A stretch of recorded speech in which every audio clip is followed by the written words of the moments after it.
Buenos días. Buenos días, Hola, doctor. doctor, buenos días. Ya le empezamos. ¿Ya?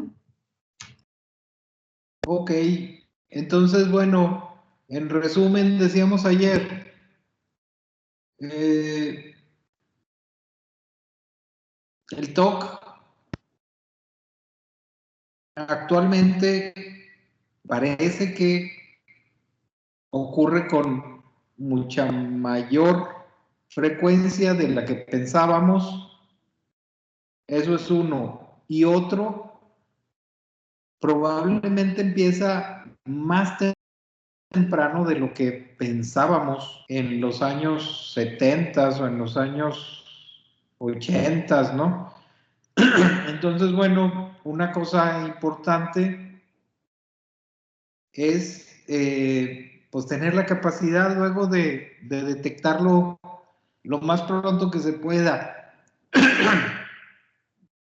Eso por una parte. Y bueno, digo, además teniendo en consideración que se trata de un trastorno para el cual luego contamos con tratamientos que resultan aceptablemente eficaces en la actualidad, ¿verdad? Y entonces, teniendo en cuenta esto del inicio temprano, pues vean ustedes ahí cómo, digo, son cosas en las que luego regularmente uno no piensa o no las tiene en consideración, pero pues regularmente las niñas van a empezar por ahí de los 10, 11 años, ¿no?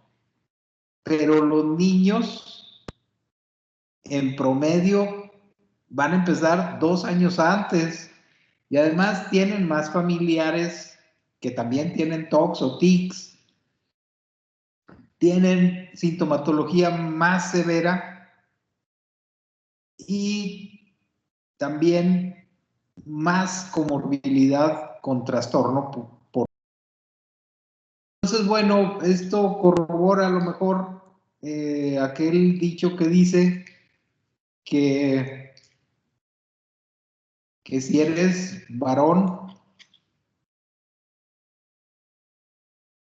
pues agárrate por el lado psiquiátrico, o sea, es mucho más probable que tengas una patología psiquiátrica diagnosticable si eres hombre a que si eres mujer. En general, pues, o sea, ya nacer del sexo masculino, pues implica un mayor riesgo de tener algún cuadro psiquiátrico, ¿sí? Ahora, pero bueno, es que me acordé que luego también mucho tiempo estuvo en boga esta idea de que particularmente en el caso de la depresión, específicamente del trastorno depresivo mayor, se decía de manera también así como muy repetitiva, las mujeres se deprimen el doble que los hombres. Eso era algo así como muy estadístico y muy reconocido así de manera general. Plática que iba yo a escuchar cosas sobre depresión, pues decían, pues las mujeres se deprimen el doble que los hombres. Y luego decían, pero los hombres se suicidan el doble que las mujeres. Pero más bien parece que no. Digo, los datos más recientes a lo mejor o la interpretación que luego se les da a los datos en la actualidad, dicen que no, o sea, igual nos deprimimos los varones y se deprimen las mujeres, o sea, como que 50-50, ¿verdad? 50 y 50, nomás que a lo mejor una explicación entre las muchas que se han dado para esto es que probablemente en el caso del sexo femenino, pues tienen mayor capacidad para poder expresar luego verbalmente lo que sienten y entonces luego eso hace el diagnóstico más fácil, ¿no? Y por otro lado, a lo mejor el varón común y corriente acude menos a buscar atención psiquiátrica en general, ¿verdad? Porque claro, pues también hay gente del sexo masculino que busca ayuda, pero luego como que tampoco es así como muy acostumbrado. Entonces parece ser un error más bien en la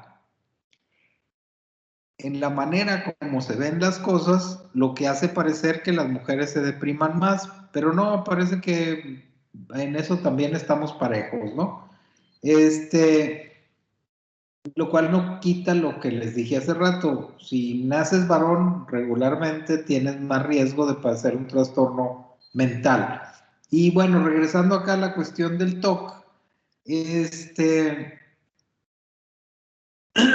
decíamos, a lo mejor en los niños no, no vamos a encontrar tan frecuentemente los fenómenos propiamente mentales de las obsesiones, sino que a lo mejor lo que nos encontramos son los aspectos motores, o sea, los rituales, las estereotipias, o sea, como que estas cosas que luego más adelante se van a presentar como compulsiones, se pueden presentar tan temprano como a los 3 años. Aquí dice incluso frecuentemente, ¿no?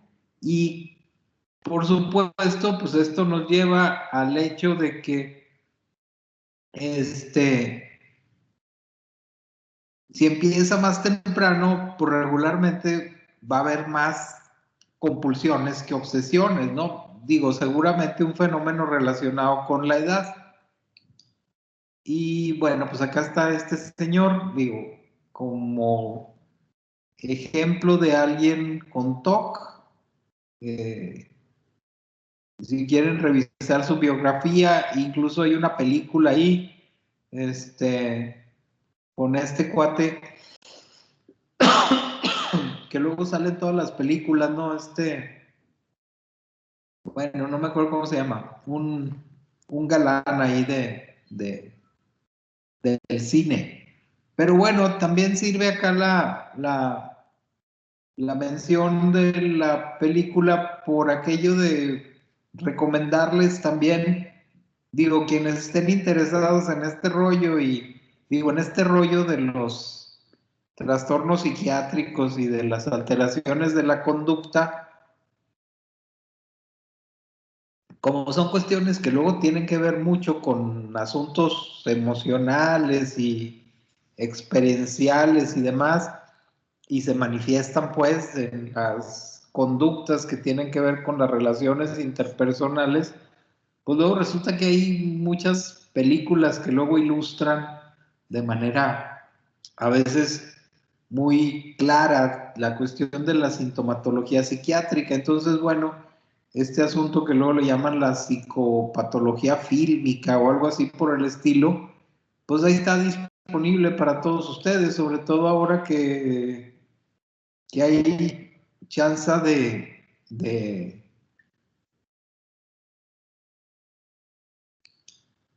estar más en casa, en muchos casos, pues entonces, si a algunos les interesa, documentarse visualmente, pues bueno, hay una película acá sobre la vida de este cuate de Howard Hughes que tenía TOC, ¿sí? Creo que la película se llama El Aviador, creo, ¿sí? Con Leonardo DiCaprio, pero bueno, y está bien hecha la película. Y entonces, bueno, seguimos con los datos relacionados con el TOC, y entonces parece que hay una cuestión genética ahí, pues que hay una vulnerabilidad, pues, en las familias, ¿sí? con genes que parecen estar relacionados, pero como siempre, pues nos encontramos con que luego hay un componente multigénico, ¿no? Claro. Luego, pues, como que este tipo de cosas son más complejas de lo que uno quisiera, ¿no?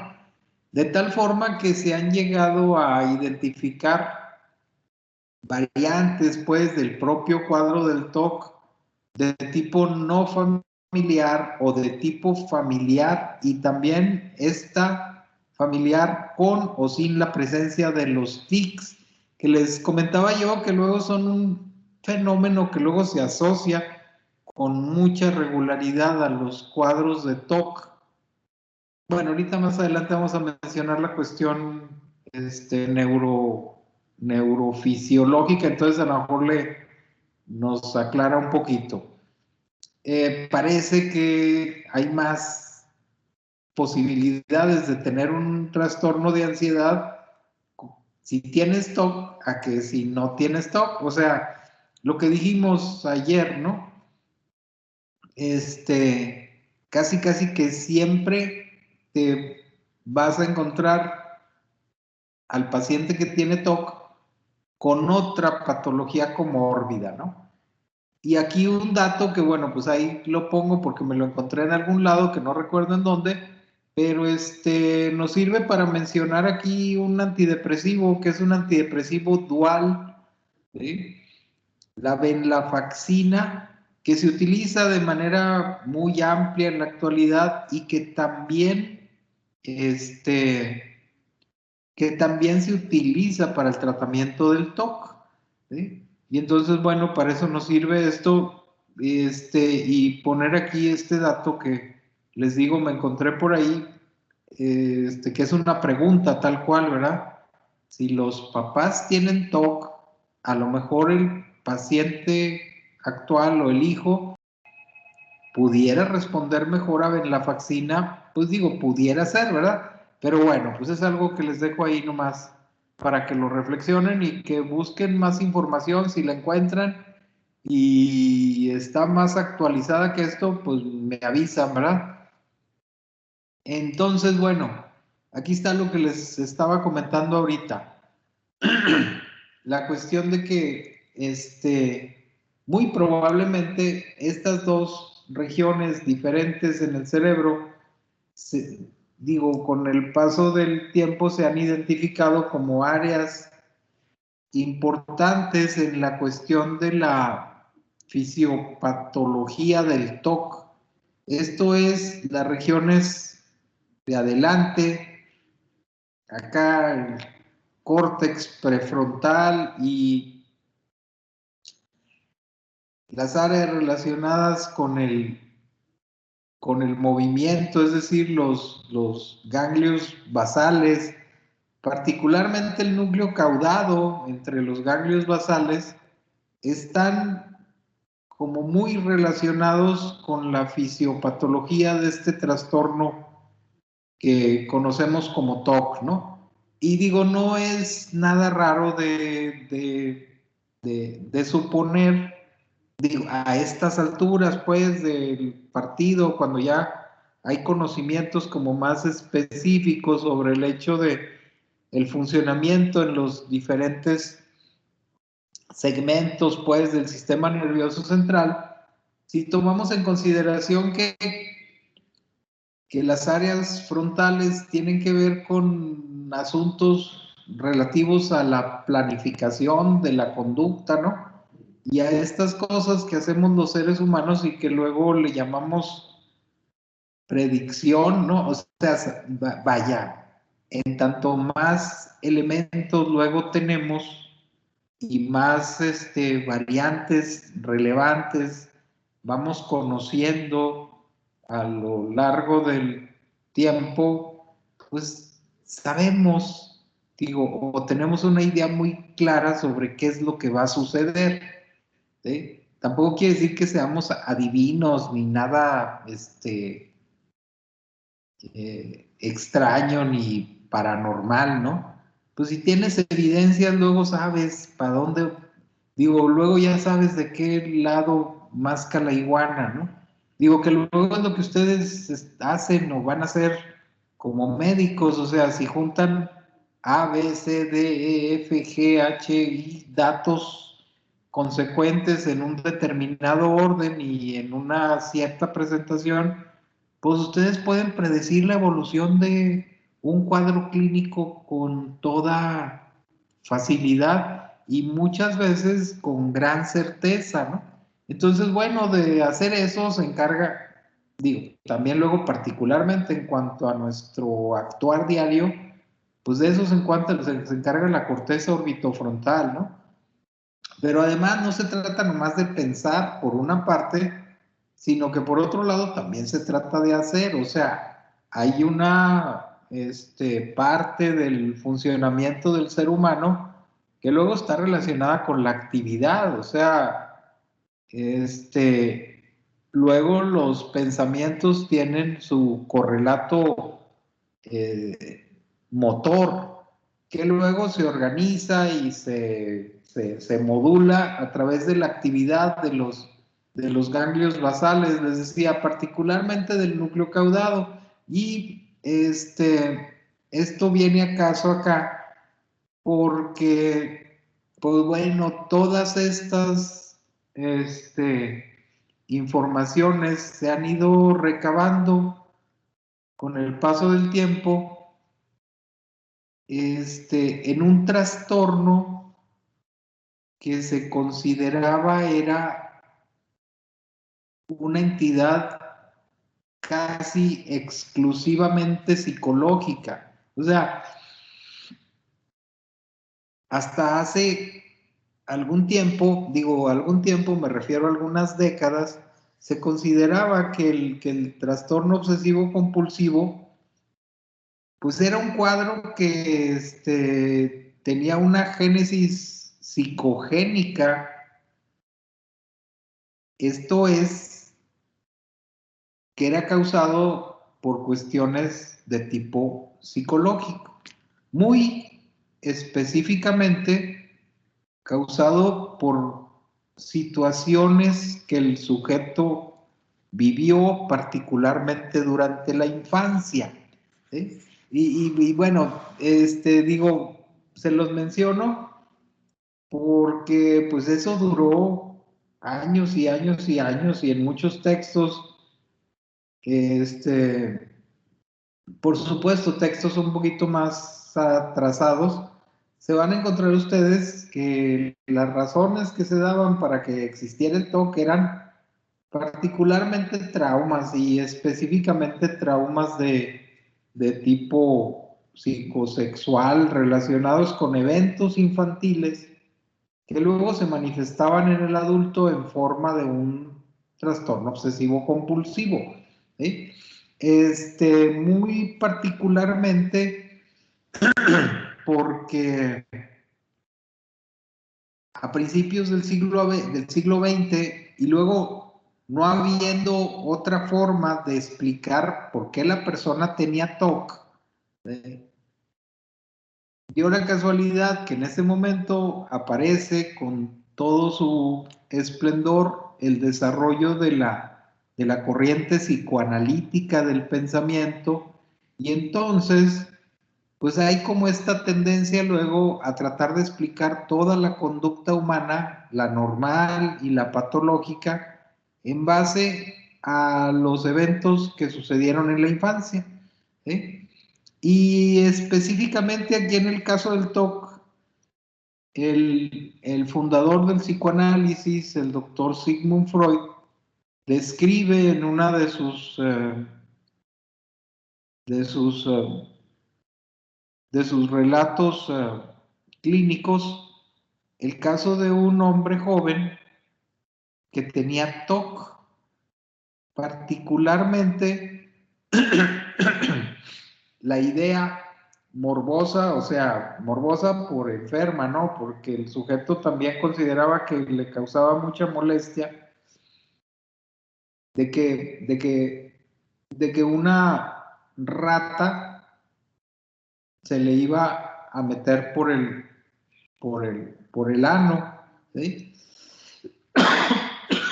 Y bueno, les digo, el doctor Freud describe el caso, describe sus características y ya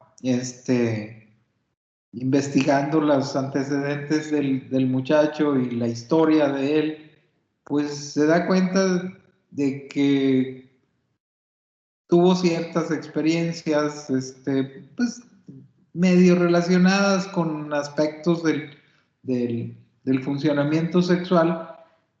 Cuando el muchachito era muy joven, particularmente con algunas de las muchachas que luego trabajaban como nanas ahí en la casa de su familia, ¿no? De tal forma que esa es la explicación que luego le dio el doctor Freud, y vaya, pues sonaba razonable, pues, y suena razonable.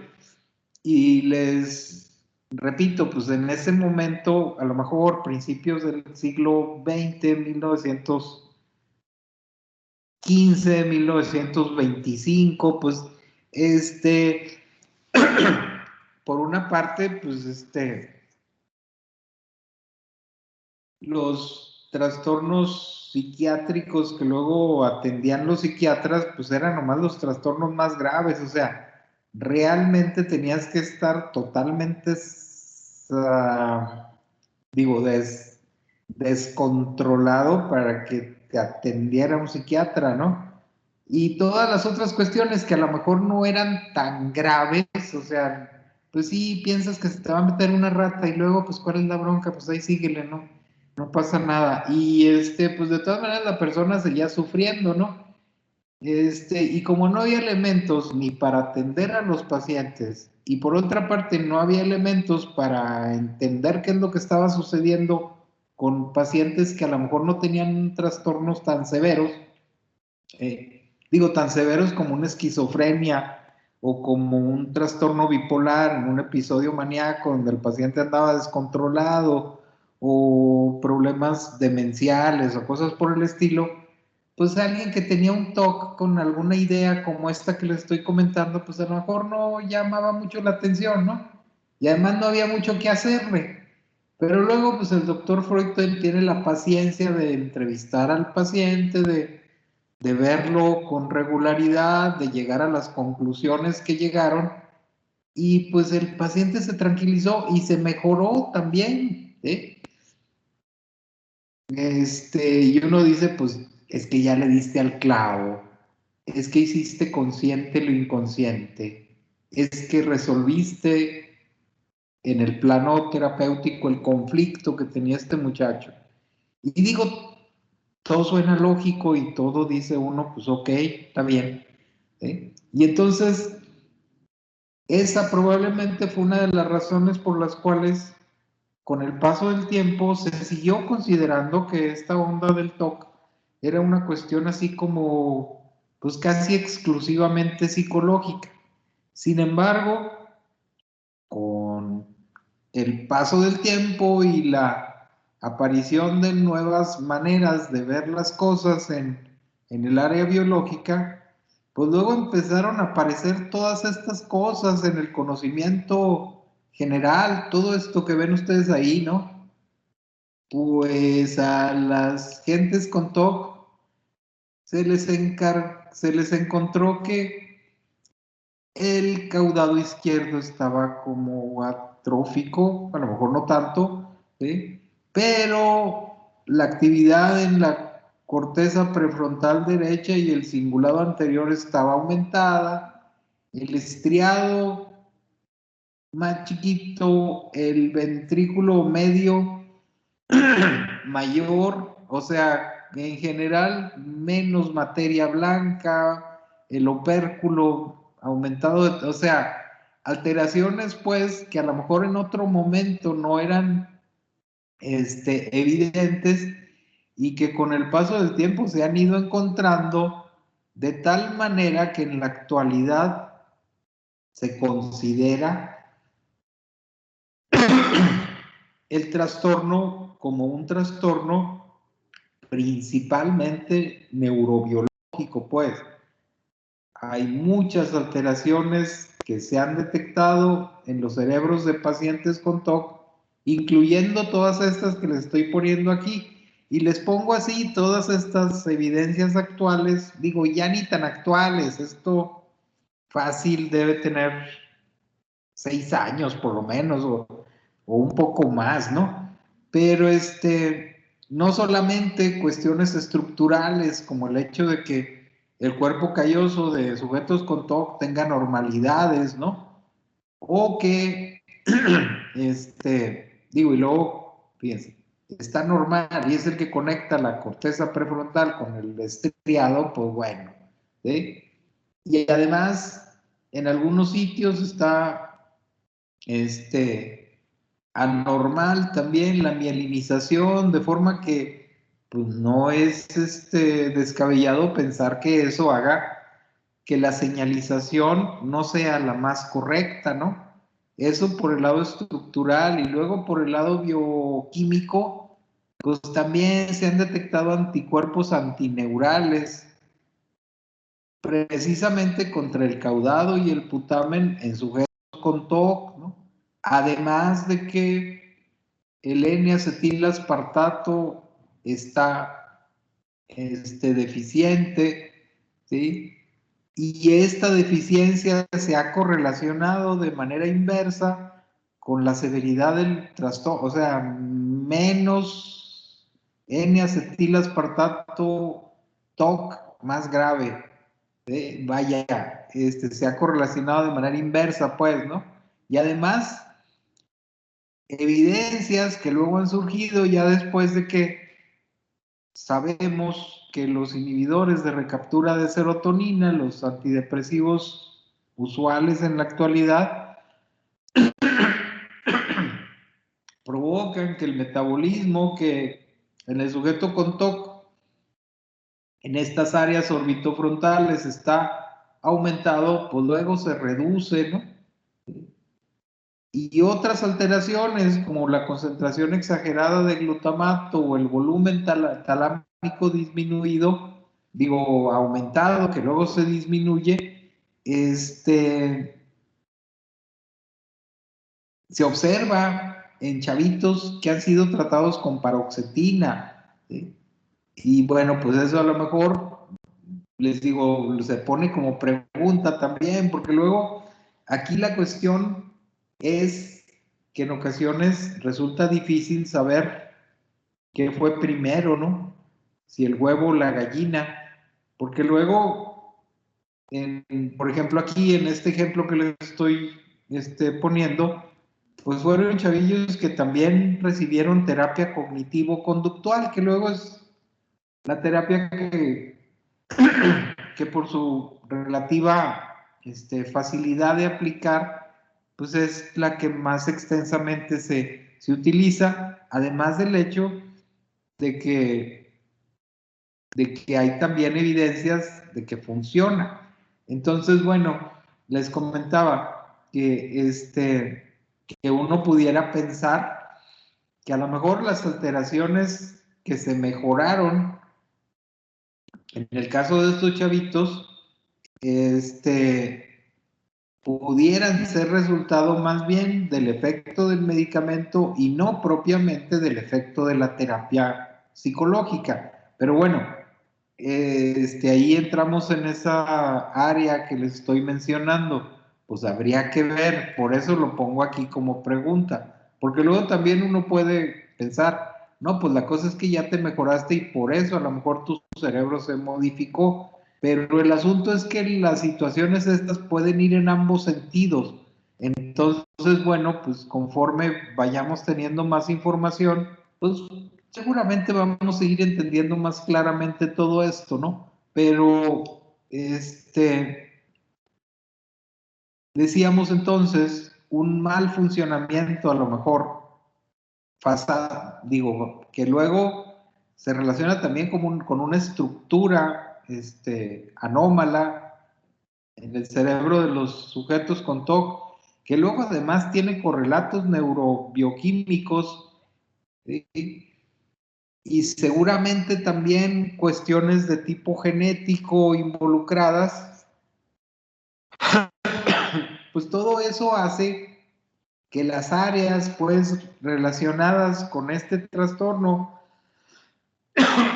o que se han venido relacionando con este trastorno pues dejen de funcionar apropiadamente, ¿no? Y entonces, bueno, aquí estaría la explicación pues de cuál es la razón, a final de cuentas, en este sentido neurofisiológico, por la cual aparecen estos síntomas que luego nosotros vemos objetivamente. Bueno, entonces, digo, si los vemos objetivamente, más bien son signos, ¿verdad? ¿Sí? Que llamamos en este caso rituales y compulsiones, ¿verdad? Entonces, bueno, si nos fijamos un poquito en a qué se dedica, pues, la corteza frontal, pues decíamos, se utiliza para planificar y parte de ese planificar las cosas, es decir, cómo le voy a hacer, pues precisamente se trata de establecer cuáles van a ser las reglas del juego, ¿verdad? ¿Sí? Y de eso es de lo que se encarga la corteza frontal, particularmente la corteza prefrontal, ¿no? ¿Sí? Es decir, es la parte del cerebro que luego está dedicada a darnos la capacidad de poder adaptarnos a los cambios, adaptarnos de manera flexible y funcional. ¿Y cuál es la característica luego de las personas que tienen TOC? Pues precisamente que son incapaces de cambiar las reglas que ya tenían, como que las siguen repitiendo, ¿no? Y también tienen gran dificultad para adaptarse a las situaciones nuevas, ¿sí? Porque las reglas que se establecieron, particularmente en su funcionamiento mental, por ejemplo, en este caso, ¿sí? Pues no las pueden modificar, ¿sí? Y además, esa cuestión del aprendizaje, por ejemplo, previo de las reglas establecidas que ya tiene el cerebro para ponernos a funcionar como personas, ¿sí? Luego se refuerzan también a través de un mecanismo que involucra el funcionamiento de los ganglios basales. ¿Sí? Que bueno, acuérdense que los ganglios basales luego tienen que ver con la cuestión del movimiento y de la conducta motora, pues, ¿no? Y particularmente de conductas motoras más bien complejas, como pudieran ser, digo, no como pudieran ser, como son los rituales y las compulsiones. Y entonces, bueno, la explicación neurofisiológica general de este rollo sería eso que les presento ahí al final, ¿no? O sea, los sistemas frontales dominantes presentan un defecto en su inhibición neuronal que luego les impide realizar esto del establecimiento de nuevas reglas. O sea, el sistema orbitofrontal del sujeto con TOC no puede suprimir las representaciones mentales que no desea, como en el caso del TOC, ¿verdad? Digo, en el caso del TOC, eso es lo que pasa. Cosas que el sujeto no quiere recordar y no quiere pensar y además no quiere hacer, que serían esas correspondientes secuencias motoras, se repiten y se repiten y se repiten y se repiten. Es decir, al cerebro del cuate con TOC le falla el sistema de apagado, ¿sí? Es decir, no tiene el botoncito que apaga la conferencia o el video o apaga la compu, no está funcionando. Eso es lo que le sucede a la persona con TOC. Y le repito, en este momento, pues bueno, ya tenemos como que una explicación diferente al hecho de pensar que tus ideas obsesivas están condicionadas por tus eventos traumáticos o, sí, pues traumáticos que viviste en la infancia. Ahora, digo, acá el asunto es, las dos cosas son ciertas, o sea, no tiene por qué ser cierta una y no ser cierta la otra. Digo, a lo mejor la forma y la manera en que luego se le aparecen a ciertas personas sus ideas obsesivas pudieran ser relevantes en cuanto a que si las comprende mejor y las liga con cosas de su pasado, pues a lo mejor eso le permite luego ir estableciendo estas nuevas reglas para funcionar cerebralmente. O sea, sería tanto como decir, pues es que está poniendo a funcionar su cerebro, ¿no? De una manera más adaptativa, ¿sí? Pero bueno, vámonos para adelante para no detenernos tanto. Este personaje creo que también tiene TOC, pero bueno,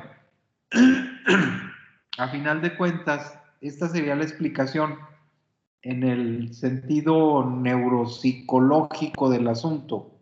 Digo, lo que hacen pues los psicólogos que luego se especializan en esta área de la neuropsicología, pues es precisamente lo que, digo, una forma más precisa de evaluar luego las funciones cerebrales, ¿sí?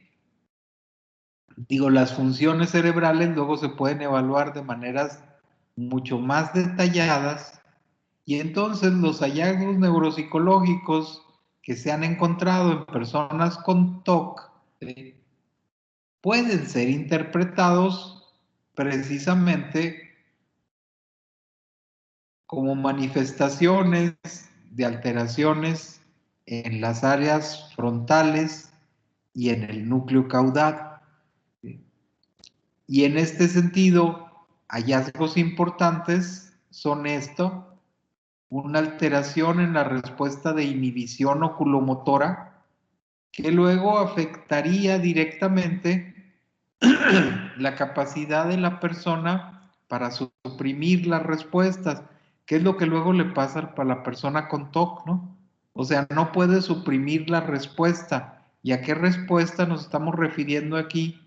Pues nos estamos refiriendo a las compulsiones, ¿no? Al sujeto le aparece la idea obsesiva, no la puede sacar del circuito reverberante ahí en el, en el área orbitofrontal, y entonces el sujeto no puede evitar el aventarse todo el ritual que se tiene que aventar en la mañana, ¿va? Y antes de salir de la casa tiene que hacer 16.500 cosas, de forma que ya para la hora que salió ya se le hizo tarde para llegar al trabajo. Y entonces luego lo van a correr del trabajo. Y entonces eso que les estoy diciendo es lo que luego el criterio diagnóstico dice que se trata de una disfunción. Es decir, el sujeto deja de funcionar apropiadamente o deja de funcionar adaptativamente. Y luego todas esas cosas a muchas gentes pues les van a causar aparte malestar, ¿no? Digo, el hecho de que, híjole, ya no pude llegar a tiempo al trabajo, híjole, ya lo perdí, híjole, me van a rebajar, híjole. Bueno, el sujeto puede sentirse mal, entonces les decía, por un lado, los síntomas pueden hacer que la persona pierda mucho tiempo, le pueden causar malestar subjetivo o le pueden causar dificultades en su funcionamiento, ¿sí? Entonces, por una parte, no puede suprimir respuestas y por otro lado, tampoco puede retardar voluntariamente las respuestas, ¿sí? Porque una persona normal, o sea, una persona que no tiene TOC, pues tienes como que una muy amplia capacidad, vaya, como que las cosas, como que la persona normal tiene más más cebo, ¿no? Como que podemos hacer más concha antes de responder con algo. Incluso nos tardamos un rato voluntariamente. ¿Para qué? Espérate, todavía no, mañana. ¿Sí? Pero esto no, digo, la persona que tiene TOC en ese momento tiene que hacer la cuenta o en ese momento tiene que realizar el ritual o la compulsión, ¿no? ¿Sí? Y eso tiene que ver con daño al área orbitofrontal. Y lo otro que les decía, pues si son las áreas que luego están encargadas de esta anticipación de los eventos que luego podemos predecir, pues ellos viven así con esta incertidumbre y entonces batallan también para anticipar los eventos. ¿Sí? Y ahorita yo ya no voy a batallar para anticipar el hecho de que ahí nos vemos mañana, ¿no? Si les parece. ¿Cómo ven? Sí, Ok, doc, doc. está bien. Ya les anticipé, Sí, pues, doctor. que ya se acabó la clase desde hace ratito. Entonces, nos vemos mañana. Muchas gracias. Hasta mañana. Gracias a usted. Gracias, Doc. Hasta mañana, doc. Gracias. Hasta mañana, doctor. Hasta mañana.